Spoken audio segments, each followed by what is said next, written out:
Dios mediante este sábado va a ser precisamente el primer aniversario de la muerte de mamá. Nosotros somos tres de familia y hace un año precisamente el 19 de diciembre mamá falleció. Fue un proceso de dos años y medio aproximadamente de que ella estuvo luchando con el cáncer y al final del proceso el Señor tiene a bien sanarla y parte de su sanidad es que ella va ante la presencia de Dios. Una de las características de mamá, porque este año ha sido recordarla y de muchas maneras, inclusive ayer mi hermana, una de mis hermanas, tengo dos hermanas, tenemos un grupo donde nos compartimos textos y comunicamos y estaba haciendo algunas cosas que a los tres nos hace recordar a mamá constantemente y una de las características de mamá es que a mamá le gustaban mucho las fotos. Y no sé si eso fue parte del proceso cuando salimos de casa, porque los tres tenemos edades similares, estamos cercas unos de otros. Entonces casi salimos de la casa al mismo tiempo, todos. Y cuando salimos ya nunca regresamos a nuestra casa con papá y con mamá. Entonces siempre ella, la transición de vernos salir y todo eso, y ella le gustaba mucho coleccionar fotos de todo, de nosotros, de la familia y cosas por el estilo. Entonces esta noche le hemos titulado Álbum Navideño a lo que estamos por ver en la palabra de Dios. Si tienen una Biblia, me encantaría que fueran a la palabra de Dios. E inclusive lo que voy a hacer ahorita es que aquí en el chat les voy a poner, bueno, se los voy a poner al final mejor, porque no quiero meterme ahorita con el Zoom. Pero les voy a poner el enlace para que descarguen las notas, si a alguien le interesa las notas que van a estar aquí en la pantalla. Pero es básicamente el Evangelio de Lucas, el capítulo número 1. Y es precisamente la anunciación del ángel a María. Y mencionaba la palabra álbum navideño y pensando en mamá en ese aspecto, porque conmigo tengo uno de los álbums. Y el álbum que tengo precisamente es de mi esposa y es de su quinceañera. Es el álbum que tengo. Entonces estamos implicando que cuando nosotros teníamos esta edad de los 15 años no había la opción de tenerlo digital ni mucho menos medios sociales. Así es que lo que hacíamos era precisamente álbums fotográficos. Así es que si ustedes vieran lo que está aquí, pues están las fotos de su quinceañera. Y la característica de esto, lo que quiero que piensen conmigo, es de que y este álbum está pequeño. Tenemos unos familiares bastante grandes que ustedes los conocen, obviamente, los álbums que parecen enciclopedias. Pero si yo entrevistara ahorita a mi esposa y le preguntara por qué escogió esas fotos aquí, porque ustedes saben cómo son las quinceañeras, cómo son las bodas, se toman muchas fotos, pero hay unas fotos en particular que llegan a entrar al álbum. Hay fotos que no ponemos en el álbum. Lo mismo pasa hoy en día con nuestros medios sociales. Hay ciertas fotos que subimos a las redes, hay ciertas fotos que no las ponemos, pero en cierta manera eso no implica que no existan otras fotos. Cuando hablamos acerca de la Navidad y específicamente acerca de la palabra de Dios, de los evangelios, que sabemos precisamente por lo que estamos hablando, que los evangelios no son biografías de Cristo, son historias de Cristo. Hay una diferencia entre biografías e historias. Lo que implica es que no está cronológicamente en orden estos evangelios, sea Mateo, sea Marcos, sea Lucas, sea Juan. Y específicamente Lucas, que es el que estamos viendo hoy en día, si pueden pensar en términos de un álbum, porque aparentemente el historiador, que es el autor de esta carta que estamos de este evangelio que estamos leyendo, llamado Lucas, él como Mateo, él como Marcos, él como Juan, escogieron ciertas fotos para que entraran en el álbum. Hay ciertas razones por qué ellos, inspirados por el Espíritu de Dios, sí, creemos que esa es la autoridad de la palabra de Dios, el Espíritu de Dios, es que ellos escogen, en esa inspiración, escogen ciertas fotos, de tal manera que cuando abrimos la Biblia, no es accidente que solamente Mateo y Lucas, de los cuatro, van a tener esa experiencia o esa narrativa específica de la Navidad, la historia de la Navidad. Hay varias especulaciones por qué los otros evangelios no la narran la Navidad, o el nacimiento, o la anunciación, y hay especulaciones o hay algunas ideas por qué inclusive las epístolas no narran la Navidad, lo cual sabemos históricamente que es un suceso trascendental, ¿no? Y estamos en medio de ello, en nuestra última reunión del año, y mañana estaremos a una semana de celebrar la Nochebuena, porque el 24 cae en jueves, y la Navidad será el viernes de la próxima semana. Entonces, quiero que piensen conmigo en este aspecto en cuestión de Lucas, teniendo un álbum fotográfico, y él, una vez más, bajo la inspiración del Espíritu de Dios, está escogiendo las fotos que él va a poner en el álbum. Entonces esta noche estamos abriendo un álbum fotográfico en el cual específicamente, si acaso desean tomar nota, es simplemente un álbum en el cual parte de la razón por qué este historiador llamado Lucas escribe y a quién le escribe es con el propósito de afirmar y con el propósito de animar. Entonces, esto implica que potencialmente la audiencia original de Lucas, del historiador, al escribir o al poner las fotos en el álbum, su audiencia necesitaban ser afirmados, que lo opuesto sería ¿qué? ¿Qué es lo opuesto de alguien que necesita ser afirmado? ¿O por qué alguien necesitaría ser afirmado? ¿Habría duda? ¿Habría especulación? Otra vez, en otras palabras, se nos olvida a veces lo caótico y lo disfuncional que era tanto la sociedad como la vida y específicamente el pueblo de Dios en el tiempo en que la Biblia es escrita. Y menciono esto porque al leer ahorita la historia de la Navidad a través del historiador Lucas, potencialmente vamos a volver a hacer lo que siempre hacemos, que empezamos a esterilizar la Biblia, que empezamos a sanitizar la Biblia, que empezamos a crear una narrativa que le quitamos todo el drama, toda la sangre, toda la traición. Entonces, aparentemente la audiencia de Lucas antes era afirmada. Y la otra cosa es que necesitan ser animados. Entonces, yo no sé si esta noche algunos de nosotros necesitamos ser afirmados. A lo mejor sentimos que nos movieron el tapete así por atrás y de repente hubo una sacudida que no supimos ni por dónde nos llegó. Es obvio que este año con esta pandemia ha sido no una sacudida, ha sido como un tsunami, ¿no es cierto? Y bueno, en cuestión de ánimo, es obvio que es parte porque somos salvos. Hemos afirmado a través del tiempo que la salvación, uno de sus propósitos principales es precisamente la salud de la iglesia. Entonces, es el afirmarnos unos a otros para que la iglesia sea saludable. Entonces, mantengan eso en mente conforme abrimos el álbum fotográfico de Lucas y vemos las fotos que él ha puesto. La otra cosa con respecto a estos escritos, antes de leer la Biblia, es que aun cuando son verdades, eso es importante, porque ahorita que leamos la narrativa tenemos que considerarlo, si estas no son historias modernas. En otras palabras, no esperemos que Lucas use el proceso o tal vez la idiosincrasia o las ideas preconcebidas que nosotros usamos en cuestión de cómo elaboraríamos un álbum fotográfico.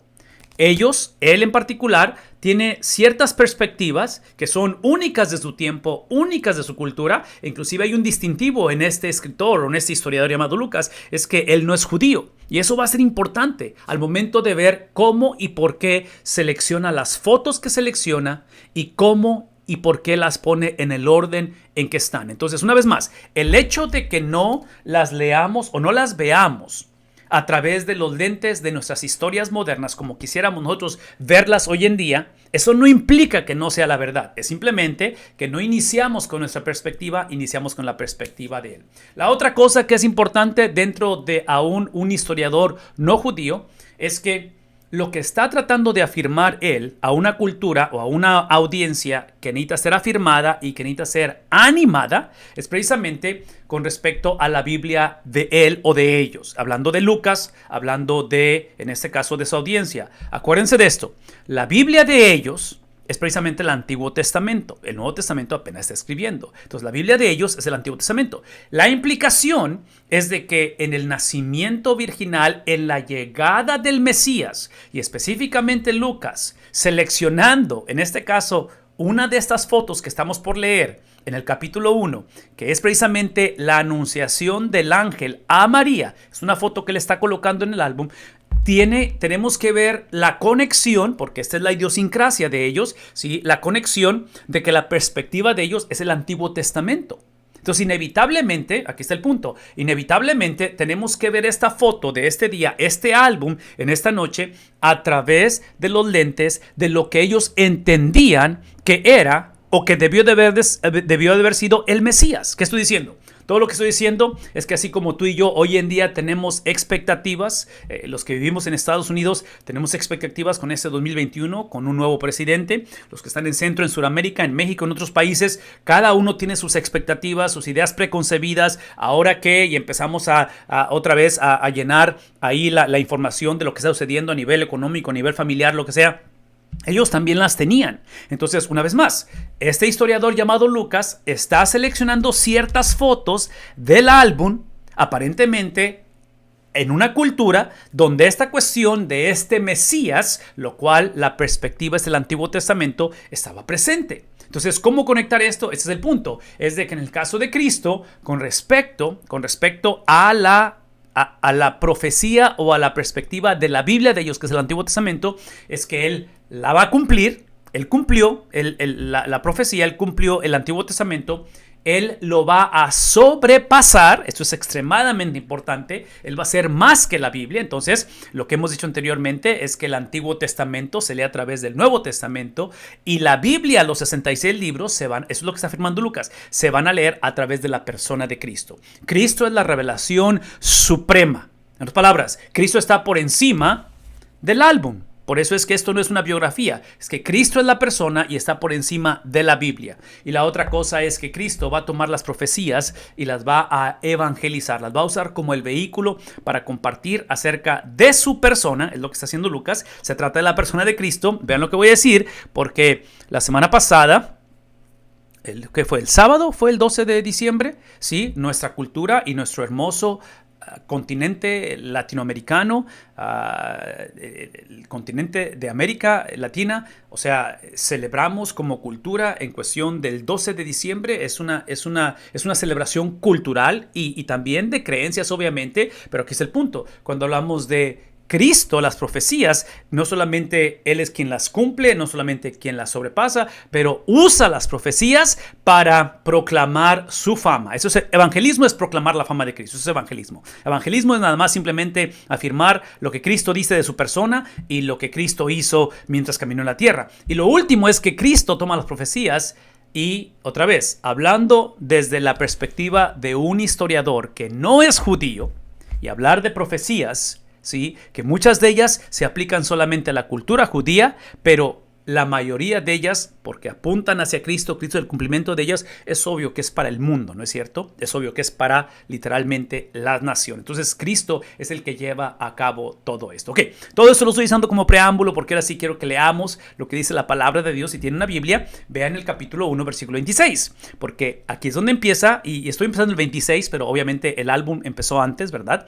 Hay una narrativa antes, que a lo mejor ustedes saben de qué se trata los primeros 25 versículos, pero es algo similar, pero se trata de Elizabeth, se trata de su esterilidad, se trata de su embarazo, que es Juan el Bautista. Y en ese contexto donde ya Elizabeth ya está embarazada, en ese contexto donde otra vez la intervención sobrenatural, que en este caso Lucas como escritor escoge incluir a través de la dirección del Espíritu Santo, escoge incluir esta foto de Elizabeth y de Juan el Bautista, es que hace referencia y dice el ángel al sexto mes. Al sexto mes. Otra vez, esta referencia al sexto mes es precisamente la foto que está antes, versículo 25, que tiene que ver precisamente con Elizabeth. Y en este caso dice, el sexto mes, el ángel Gabriel fue enviado por Dios a una ciudad de Galilea llamada Nazaret. No estoy seguro cómo ilustrar esta cuestión de Nazaret, pero cuando nosotros estábamos en la universidad, allá al principio de los 90s, tuvimos la oportunidad de iniciar iglesias en diferentes lugares en esta área del este de Texas. Y yo estudié allá al norte de Houston, como unas 4 horas al norte de Houston, pegado con los estados de Arkansas, de Oklahoma, de Luisiana, por allá en esa esquinita. Y en esas áreas del estado de Texas, que es muy grande el estado de Texas, no hay ciudades metropolitanas, no hay Houston, Dallas, San Antonio, Austin. Esas ciudades no están allá. Y el punto es que una de las ciudades donde estuvimos se llama Naples, Texas, así se llama. Y es un pueblo tan pequeño que parece pueblo fantasma. Hace 30 años parecía pueblo fantasma, no creo que haya cambiado. Esa es la impresión cuando leemos que está hablando acerca de una ciudad de Galilea llamada Nazaret. Es una ciudad en la cual, otra vez, nuestra tendencia es quitarle lo que es el drama a la Biblia. Les dije hace un momento, hablar de esta provincia, hablar de esta ciudad de Galilea llamada Nazaret, es hablar de una ciudad donde típicamente la gente literalmente los veía con un prejuicio no saludable. Los veía de tal manera que menospreciaban ese tipo de condiciones. Entonces, una vez más, usando como referencia lo que Dios ya estaba haciendo, ya estaba trabajando en la vida de Elizabeth, ¿sí? 6 meses ya de embarazo de Elizabeth, y estamos hablando acerca ahora de un contexto en el cual, así como Elizabeth no debería de estar embarazada de Elizabeth, ¿verdad? Porque era en un contexto de esterilidad. una imposibilidad, Dios se hace presente, ¿sí? Es la foto que escoge el historiador Lucas. Y la otra cosa es hablando de una ciudad donde literalmente no habría influencia aparentemente. Versículo 27, dice el historiador, hablando acerca de estas fotos, a una virgen desposada con un hombre que se llamaba José. Hablando de esta virgen, importante que es la cuestión de su virginidad, no quitamos absolutamente, inclusive es un requisito, ¿no es cierto? Es un requisito que sea virgen. Hay un componente de misterio en el nacimiento de Cristo, porque el nacimiento de Cristo, al ser una persona, la que va a nacer, la que está anunciando, esta persona, y aquí es donde entra la cuestión de la virginidad de ella y el hecho de que está desposada, no está casada, aunque el ser o el estar desposado implica una relación legal o un compromiso legal. Históricamente se conoce en esta cultura que la manera en que rompías el estar desposado era a través de dos opciones. Una era divorcio y la otra era la cuestión de fallecimiento. Era la única manera. Entonces, hay un componente legal en esto, pero lo que no hay es la interacción, o en este caso, la relación sexual, en este caso de José con María. Porque eso es importante, porque el ser que está por nacer, una de las características de este ser llamado Jesucristo es que en él van a coexistir dos naturalezas, la naturaleza divina y la naturaleza humana, donde él es Dios mismo y donde él literalmente es uno de nosotros. Entonces, están tomando nota, esto es importante. Él es uno de nosotros y él es Dios mismo. Estas son cosas que Lucas va a enfatizar y literalmente es parte de la esencia de este mensaje, de esta celebración de la Navidad, lo cual está diciendo él, una vez más, de lo cual, aquí es otra cosa importante que Lucas escoge en su narrativa, es que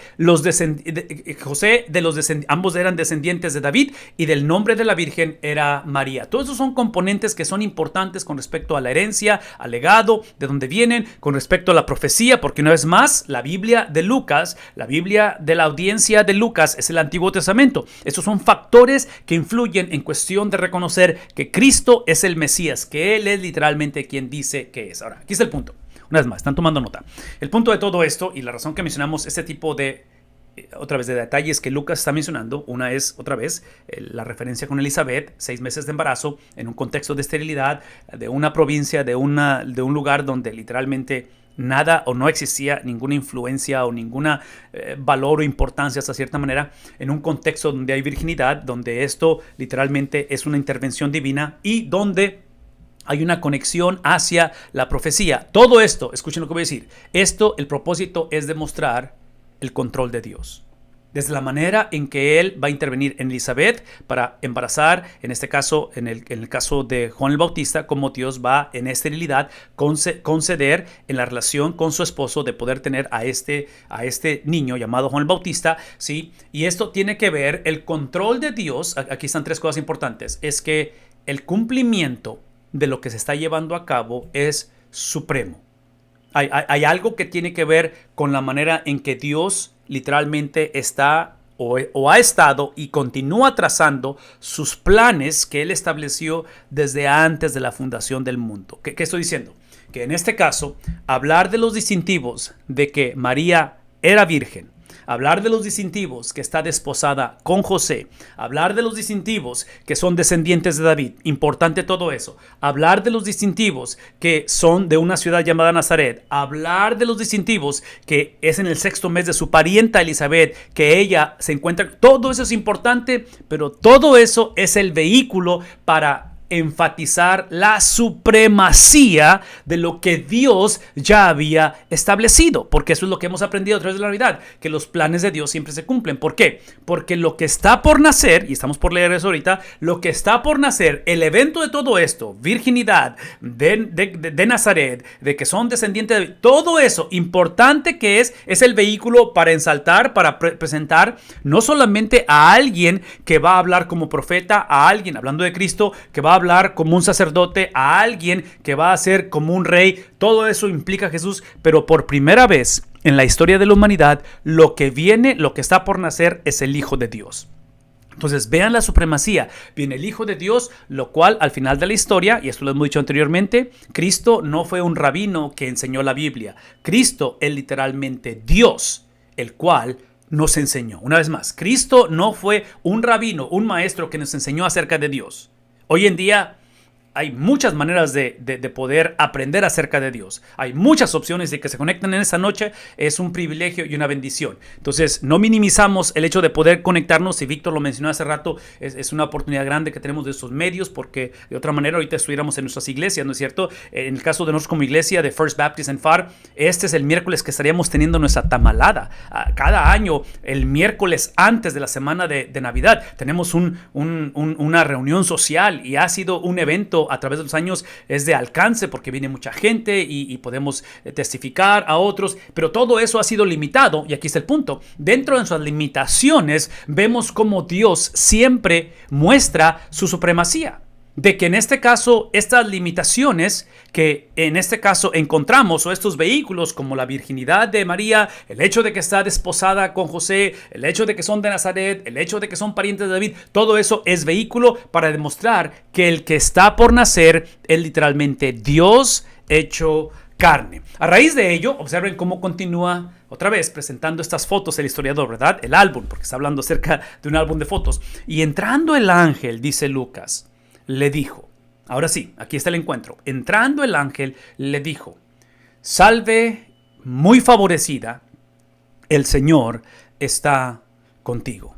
Una vez más, salve muy favorecida, el Señor está contigo. Y en ese momento es donde el ángel presenta esta hermosa palabra que dice, bendita eres tú entre las mujeres. Todo lo que acaba de describir Lucas, especialmente con esto que acabamos de poner enfrente, que emana de estos previos versículos, al hablar y al reconocer la persona de María y al ver los distintivos de ella ya más específicos en cuestión de cómo es favorecida, cómo es bendita, en fin, todo esto, no quitamos absolutamente nada de ello, pero ya establecimos que todo eso es el vehículo para algo trascendental. Y lo trascendental no es María. Lo trascendental no es el hecho de que está desposada con José y todo lo que hemos hablado. Lo trascendental es precisamente Cristo. Cristo es el enfoque de esto. El punto es este. Cuando hablamos acerca de cómo ella es favorecida, cómo es que ella es bendita, es de que lo que está tratando de mostrarnos Lucas con respecto a la gracia, con respecto al favor de Dios, es que María era simplemente un destinatario de ella. María no es el proveedor de la gracia. No sé si eso está claro esta noche. Porque observen, otra vez, virgen, porque ella va a preguntar, ¿cómo es posible que yo quede embarazada si no conozco varón? Exactamente, ese es el punto. El punto es de que lo que está por suceder, y otra vez, dijimos al principio que la Biblia de ellos es ¿qué cosa? El Antiguo Testamento. Eso implica que tanto Lucas, como historiador, una persona educada, aunque no es judío y no creció probablemente en la cultura judía, a lo mejor es una experiencia que viene después en él, pero en el caso de María, en el caso de José, en el caso de la audiencia, en el caso de la iglesia hace 2000 años, conociendo el Antiguo Testamento, este tipo de narrativas o de fotos que se escogen en los álbums que están poniendo los evangelistas, definitivamente, ese sería mi argumento, mi idea preconcebida, definitivamente tuvieron que haber regresado a la vida de los padres del judaísmo, a la vida de aquellos como Abraham, en el cual una característica de su matrimonio no solamente era la vejez, pero era la esterilidad. En el caso de su hijo Isaac, otra vez, esterilidad. En el caso de su hijo Jacob, característica esterilidad, que es el punto de que cada vez lo que encontramos, y María es otra de esas experiencias donde nos damos cuenta que el punto aquí no es que ella sea de donde emana la gracia, donde emana el favor o la bendición. María, como el resto de la humanidad, va simplemente a ser destinataria de ello. ¿Por qué? Una vez más, porque encontramos aquí que dice la Biblia, pero ella se turba mucho. Lo que tal vez tenemos que recordar aquí, porque otra vez nuestra tendencia es ver los álbums, empezar a ver las fotos que ponen los en este caso Lucas o Mateo, quien sea, y como les dije al principio, le quitamos el drama, le quitamos la violencia, le quitamos la traición, le quitamos y lo empezamos a ver como algo en lo cual todos se portan bien y todos hacen lo correcto, lo cual no es cierto en la Biblia, hay un montón de drama. Quiero que escuchen esto, por favor. Esta cuestión de turbarse mucho por las palabras que está escuchando de ella, es que tenemos que recordar esto. Intervenciones de seres celestiales, de espíritus, en el caso de un ángel aparecerse, ¿sí? No son comunes en la Biblia. Esta narrativa no es común. Entonces, si pensaran en la Biblia como un álbum, en la Biblia, en 66 libros, no abundan las fotos de interacciones entre hombres o humanos con ángeles. Son escasas y no es normativo. Entonces, el hecho de que ella se turbe por las palabras, el hecho de que se pregunte qué clase de saludo o de salutación es esta, en mi mente, y otra vez aquí estoy leyendo entre líneas, lo que yo encuentro, y aquí es donde quiero que regresemos a esto que está aquí, donde ella, María, es simplemente destinataria de la gracia, no proveedora. Ese es el punto, ¿sí? El punto aquí es de que María no puede dar gracia, María no puede compartir algo que exclusivamente le pertenece a Cristo. Es precisamente, si podemos hablar de atributos de María, es que en esta experiencia de sus limitaciones, de su esterilidad, de estar desposada con José, no casada, desposada, el hecho de ser otra vez, de Nazaret, el hecho, en fin, todo lo que hemos hablado, el contexto, las limitaciones, eso nos ayuda a ver que en el caso de ella, hablando acerca de cómo se turba su corazón por el mensaje, el cual, una vez más, ni lo estaba esperando, la manera en que se le presenta, la manera en que se describe su encuentro, porque encontrarse con ángeles no es común en la Biblia, no lo es sobrenatural, pero no es común, sucede, pero no es común. Sí, el punto aquí es esto, es que así como ella se va a turbar, así como ella va a encontrar confusión y no comprende completamente eso, es lo que yo creo que pasa con toda la generación de ella en este tiempo, es lo que pasa en el tiempo de Jesús. Es por eso que estos historiadores, es por eso que estos escritores, inspirados por el Espíritu de Dios, ponen estos álbumes para nosotros, para ellos, porque no saben cómo procesar esto. Aquí está el punto es este. El punto es que María pasa de simplemente, otra vez, ser favorecida, encontrar gracia, lo cual le reconocemos que ella es destinataria de todo ello. Hay cosas que hacen a María única en la historia. Y sí es cierto eso. Pero una vez más, ella es destinataria, receptora de la gracia, como lo somos tú y yo. No, de ella no emana gracia. Entonces, uno de los distintivos de ella, si podemos aprender algo de María, es precisamente que su liderazgo, por las limitaciones que encontramos, no es tanto con autoridad. Ella es una dama debajo de autoridad. No es más, el liderazgo de ella, la manera en la cual inclusive se cree, esto es lo que se cree históricamente, que Lucas como historiador, este evangelio de Lucas, el álbum que está él poniendo en fotos, se cree que son las entrevistas que Lucas tuvo precisamente con María. Entonces, dentro de este diálogo, de esta narrativa, donde vemos, una vez más, vemos algo especial en esta mujer. Hay algo especial en ella. El hecho de que ella es escogida, el hecho, en fin, sabemos y conocemos este privilegio que ella tiene de ser la que viene a concebir literalmente a la deidad, a Cristo, al Dios de la Biblia hecho carne. Ella es parte de esto, la hace especial. Pero el ser especial de ella es la misma manera en la cual fue especial Abraham, fue especial Isaac, fue especial Jacob, el resto de la nación. Es la razón por la cual tú y yo somos especiales. ¿Por qué la iglesia es especial? Somos especiales porque Dios nos ha escogido. Somos especiales porque en su misericordia nos ha dado la habilidad de responder al llamado que ha puesto en nosotros. ¿Qué estoy diciendo? Que literalmente, o sea, de ahí en fuera no hay nada que nos haga especial. No hay nada que nos haga merecedores, porque acuérdense que esto tiene que ver con gracia. Es ahí donde entendemos y vemos que dice ahí, el ángel le dice, no temas. El punto aquí es de que ya estaba temiendo, no era tanto que ojalá no tuviera miedo, pero ya estaba temiendo, de tal manera que dice, porque has, ¿qué cosa? Una vez más, has hallado gracia delante de Dios. A través de la serie que hemos estado haciendo en nuestra iglesia, especialmente en el libro de Amós, la hicimos por varios domingos, aprendimos que la gracia es algo que tiene que ser voluntaria. La gracia, para que sea gracia, no puede ser demandada, exigida, esperada, y mucho menos en un momento dado que pongamos a Dios en una situación donde Él tiene que bendecirnos. Si no deja de ser gracia, gracia es algo que se da voluntariamente. Entonces, procesen conmigo esto, donde lo que le está diciendo el ángel en cuestión de cómo ha hallado gracia, una vez más, voy a enfatizar esto. En el caso de María, sí, la gracia es que ella ha sido destinataria de ella, ha sido receptora de ella. La gracia no es que de ella emana gracia. Ella no puede compartir la gracia. Es algo que solamente le corresponde a Dios dar, y lo hace, una vez más, aquí es el punto, lo hace de una manera voluntaria. Esta Navidad necesitamos recordar esto, porque esta Navidad mucha de nuestra gente, muchos de nosotros, acabo de mencionar la situación de mamá, que el sábado va a ser un año que ella falleció. Entonces, cuando sucede lo nunca antes pensado, lo inesperado, lo irreversible, las tragedias, el luto, en este caso para nosotros perder a mamá, muchas veces pensamos en un Dios que es injusto. Muchas veces pensamos en un Dios que hizo o permitió algo que simplemente no debió de haber sucedido. Yo no sé si han estado ahí o están pasando por eso. Espero que nadie vaya hacia esa experiencia, pero aquí es el punto. El punto es de que si algo podemos aprender esta noche de María, algo podemos aprender del carácter de Dios, del nacimiento de Cristo, es de que la gracia de Él ya ha sido manifestada, de que la gracia de Dios está accesible y, una vez más, y que es voluntaria. Sí, uno de los problemas de nuestra generación como cristianos es que cuando se nos olvida convenencieramente de la gracia de Dios, la cual es voluntaria, cuando se nos olvida eso, es que asumimos que Él tiene que bendecirnos, que Él tiene que hacer lo que le pida. E inclusive, trágicamente usamos la oración como una fórmula mágica, donde muchas de las veces cuando algo no sucede o cuando algo no se lleva a cabo como esperábamos, nos echamos la culpa a nosotros porque dijimos, es que eso me pasa por no comprometerme con Dios como debí de haber sido, eso me pasa por... Y empezamos a sacar un montón de cosas o un montón de...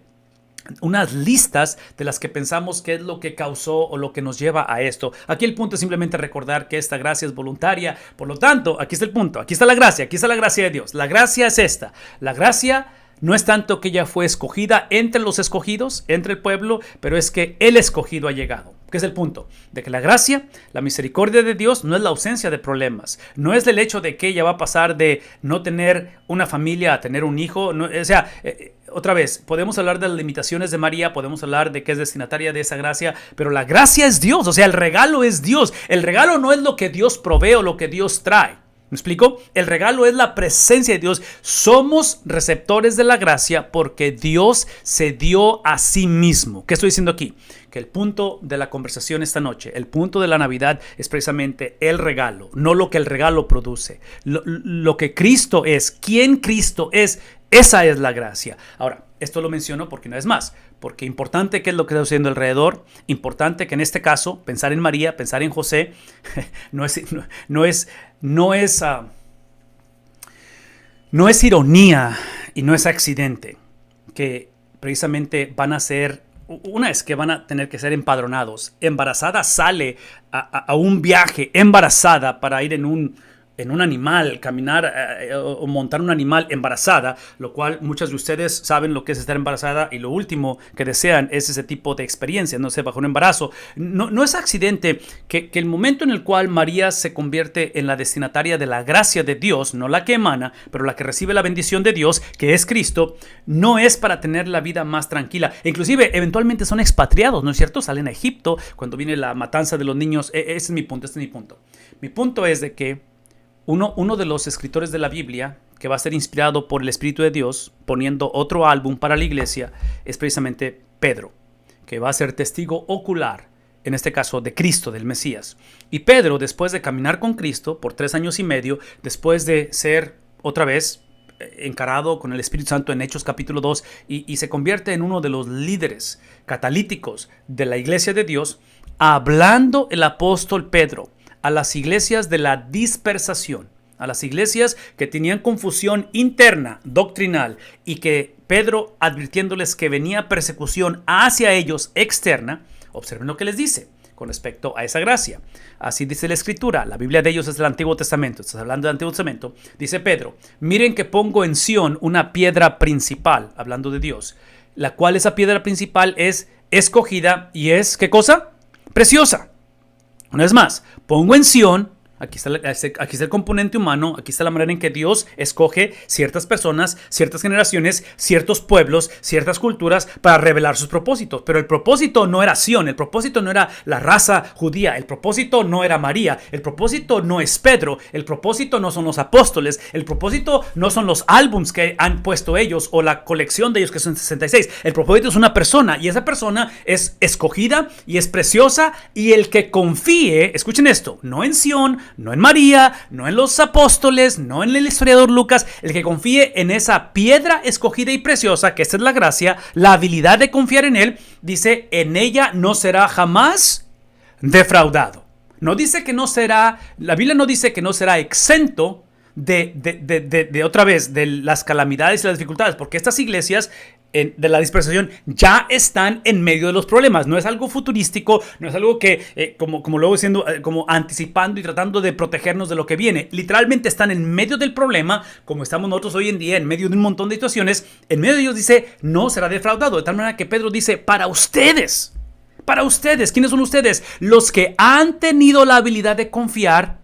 ¿Sí? Los que han tenido la habilidad de confiar, basado en el versículo anterior, dice los creyentes, los destinatarios de la gracia, no de los que emana la gracia. Ustedes no pueden dar la gracia, esa gracia viene de Dios y es voluntaria, pero ustedes, los creyentes, esta piedra preciosa, Cristo, el recién nacido, pero para los incrédulos, para los que no han tenido la habilidad de confiar, para los incrédulos, la piedra que desecharon los constructores ha llegado a ser la piedra angular. ¿Qué es el punto? Aquí es el punto, por favor, porque ya estoy por acabar. Este es el punto. El punto es que, una vez más, si podemos regresar a la cuestión de cómo no debe temer porque ha hallado gracia. La gracia no es que fuiste escogida. La gracia es Cristo. ¿Me explico? La gracia, es decir, lo que produce Cristo es que fuiste escogida, María. Lo que produce Cristo es que a través de la gracia, que es Cristo, porque dice Pablo en Efesios que por gracia sois salvos, no por, ¿qué cosa? Sí, a través de la fe, no por obras, para que nadie se gloríe, que es el punto. La salvación es a través de Cristo, la salvación no es a través de la fe, la salvación no es a través absolutamente de nadie. Cristo es el que salva. Entonces, esta es cuestión de que María es escogida entre los escogidos, ¿sí? Ella es parte de los escogidos, pero el haber sido escogida, como fuiste tú, como fui yo, como es la iglesia, es por Él. Entonces, una vez más, escuchen esto.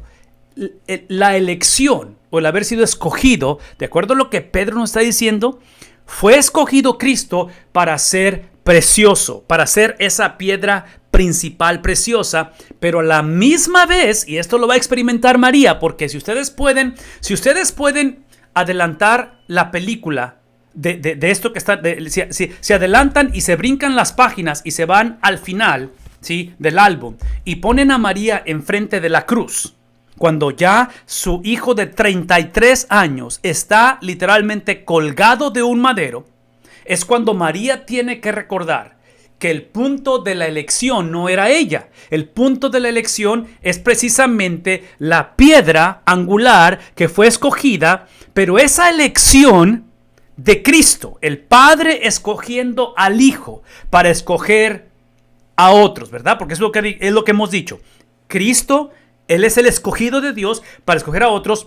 La elección, lo que hace a Cristo precioso es el hecho de que el Padre escogió, el Padre amó al Hijo. Vean esto, no pierdan esto, están tomando nota.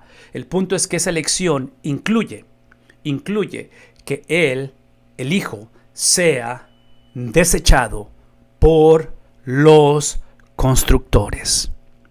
Entonces, una vez más, María, 33 años después de esta anunciación, de encontrarse con el ángel, María presenciando, atestiguando, estando enfrente de su hijo, derramando su sangre, María tiene que conectar la conversación y decir la elección del Padre a través de nuestro padre Abraham, pensando como judía, a través de nuestro padre Isaac, pensando como judía, a través de nuestro padre Jacob, pensando como una niña creciendo en el judaísmo. Ver la historia a través del Antiguo Testamento, eventualmente es Emmanuel, Dios con nosotros. Esa elección, desde un principio, fue para un madero, fue para sufrimiento. Entonces, en el caso de nosotros, en el caso de María, en el caso de nosotros, cuando pensamos a través de la elección que tenemos, la manera en que nos permite Él ser salvos, la manera en que nos permite tener la habilidad de confiar en Él, escuchen esto, es que literalmente, aun cuando el mundo desechó, y cuando habla de constructores no tengo el tiempo para entrar en ello, pero está hablando de su propia gente, porque otra vez, ¿quién estaba edificando esta cultura? Son los judíos van a despreciarlo. Dice, ha llegado a ser la piedra angular. En otras palabras, es el sufrimiento de Cristo, es el hecho de que su elección es para sufrir, lo que hace que se convierta en esa piedra angular, de tal manera que aun cuando los edificadores que debieron de haber construido en Cristo, trágicamente lo rechazaron y quisieron construir su propia vida, su propio esquema, sus propios planes, es obvio que todo eso se ha disipado, es obvio que eso, lo que la cultura, lo que el mundo ha hecho eventualmente es temporal, es exactamente el evangelio, es exactamente la manera en que estos escritores, tanto Pedro como Lucas como Mateo, cada uno de ellos han construido, han edificado sus escritos. La selección de estas fotos están basadas no solamente en que Cristo es el Hijo de Dios, pero es el Hijo de Dios que vino a morir en una cruz para ser despreciado y desechado. ¿Qué estoy diciendo? Esto es lo que estoy diciendo. Que en un día como este, en una temporada en la cual no es nada fácil hablar de desprecio, hablar de pérdida. En este caso, este sábado va a ser un día emocional para nosotros porque es hablar de no tener a mamá con nosotros. Hablar de todo eso, escuchen lo que voy a decir, es recordar que el Dios de la Biblia, así como trazó su plan y en su tiempo, de acuerdo a sus propósitos, María tiene el privilegio de ser parte de ello. Y el historiador Lucas lo pone, lo narra, lo incluye en este álbum fotográfico. Así el Señor nos ha incluido a nosotros. Pero esta cuestión de ser incluidos en el álbum, en el plan, en el trazar de todo ello, por favor, escuchemos esto. Incluye el hecho de ser despreciados. Incluye el hecho de que estamos navegando este llamamiento, esta experiencia de ser incluidos, de creer en un contexto gobernado por Satanás, de que es cuestión de tiempo, donde tenemos que ser la generación que esta Navidad tenemos que regresar a recordar que la gracia que María recibió fue voluntaria, que la cuestión del nacimiento de Cristo no es porque María lo merecía, no es porque José calificaba, no es porque eran parientes de David, no es porque eran de Nazaret, en otras palabras, es gracia. Y ese principio tenemos que abrazarlo, tenemos que celebrarlo, tenemos que cantarlo, tenemos que confesarlo, porque en momentos en los cuales como generación empezamos a vivir el desprecio, el rechazo, vemos las carencias, vemos las limitaciones. Mamá trágicamente siempre a través de 2 años y medio, mamá por 2 años y medio siempre rechazó su cuerpo la quimio, nunca le funcionó. Vimos su cuerpo desvanecerse, vimos el cáncer caminar agresivamente y en medio de ellos entendimos que en el sufrimiento de ella, que fue, ven la palabra, fue temporal. Porque ese 19, cuando recibimos la llamada y mi hermana me habla y me dice, mamá acaba de fallecer, fue victoria. Es el momento en el cual entendimos que ese desprecio, ese rechazo de los constructores en la vida de Cristo apuntaba hacia un domingo en la mañana, apuntaba hacia una experiencia gloriosa, apuntaba de que hoy en día como hijos nosotros 3 no tenemos que preguntarnos ¿dónde está mamá? ¿Qué pasó? ¿Cómo es posible? ¿Dónde está la ciencia? ¿Dónde está Dios? No tenemos que preguntarnos nada de eso. ¿Doloroso? Sí lo es. ¿Cristo sufrió? Sí. ¿María sufrió al ver a su hijo? Sí. Pero el punto es que esta experiencia de la Navidad es el recordatorio de que el sufrimiento no estamos exentos de ellos, pero le da un propósito. Aquí está el propósito. Aquí está el propósito. Aquí está el propósito. El propósito es que vas a concebir. El propósito es que tú eres destinataria, receptora. No eres de la cual emana gracia. Tú y yo, de nosotros emana pecado, de nosotros emana rebeldía. De nosotros, de ti y de mí, emana quejarnos cuando somos rechazados. No nos gusta, nos quejamos, nos desilusionamos, queremos tirar la toalla, ¿no es cierto? Y aquí tienes a María, donde le doy crédito. O sea, empieza este proceso donde María debió de haber sido apedreada históricamente hablando, por haber salido embarazada sin estar casada con José. ¿Recuerdan todo ello? En otras palabras, todo lo que estoy diciendo es que aquí está la bendición de todo ello. La bendición, la gracia, no es lo que María hizo, la manera en que perseveró, la manera en que José la va a tomar, todo es importante, les damos crédito a ellos. Yo te doy crédito a ti que estos últimos meses, lo difícil que ha sido en medio de una pandemia, en medio de un 2020 que ha sido extremadamente difícil, reconozco que mamá fue una persona que luchó por 2 años y medio y nunca mamá en un momento dado cuestionó o en un momento dado perdió la esperanza. La noche antes que falleciera la vimos. Hablamos con ella, teníamos ciertas costumbres, ciertos hábitos que teníamos en cuestión de vernos, de orar, cómo orábamos, todo eso, hasta la noche que ella murió. Pero aquí está el punto. La bendición no fue todo eso. La bendición fue que, la bendición es que vas a concebir. Y lo que vas a concebir es que literalmente va a ser un hijo.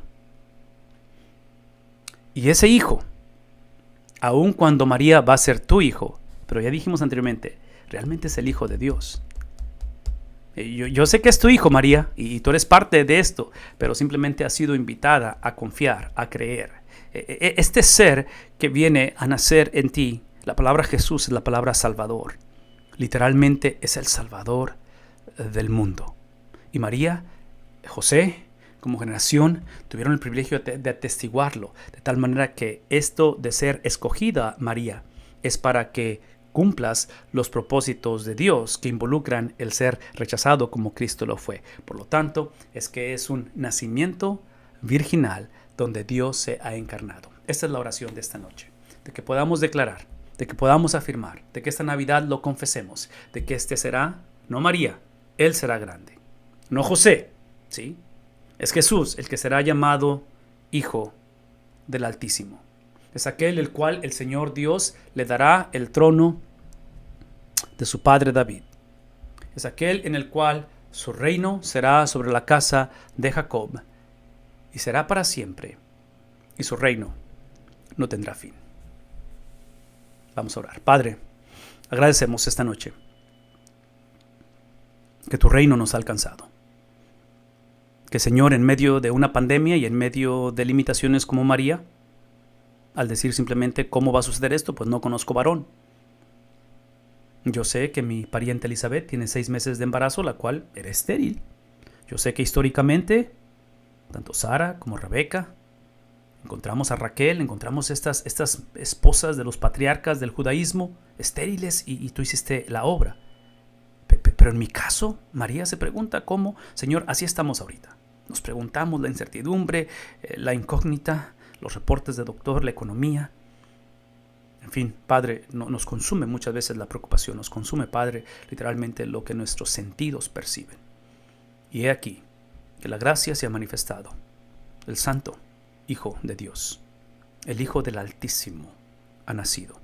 Vino a morar entre nosotros. Nació a través de una virgen para cumplir la profecía escrita. Y historiadores como Lucas nos muestran la claridad de este mensaje para recordarnos que su reino es para siempre. Padre, esta noche agradecemos que nuestros hogares, esta noche, en el nombre de Jesús, están bajo el reino, el poderío, bajo la sombra del Altísimo. Te damos gracias, Padre, porque esposos, esposas, hijos, nietos, en el nombre de Jesús, son cubiertos bajo la sombra del Omnipotente.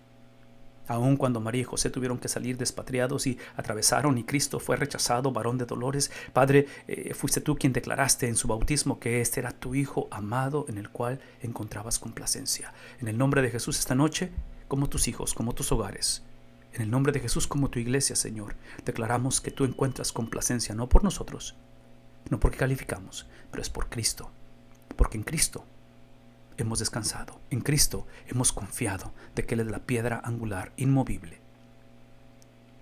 Gracias, bendito Dios, por esta Navidad. Gracias por el mensaje de salvación.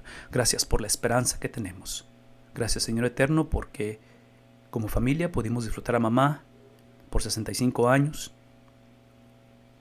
y aún después de un año de su fallecimiento, como padre, como esposo, ver a mis hijos ahora disfrutar de ese legado del Evangelio no es accidente, Señor. Eres tú, es gracia, son promesas irrevocables. Una vez más, descansamos en ti, declaramos que tú eres el Hijo del Altísimo, que tu reino es para siempre, y declaramos que tú eres nuestro Dios. En el nombre de Jesús. Amén.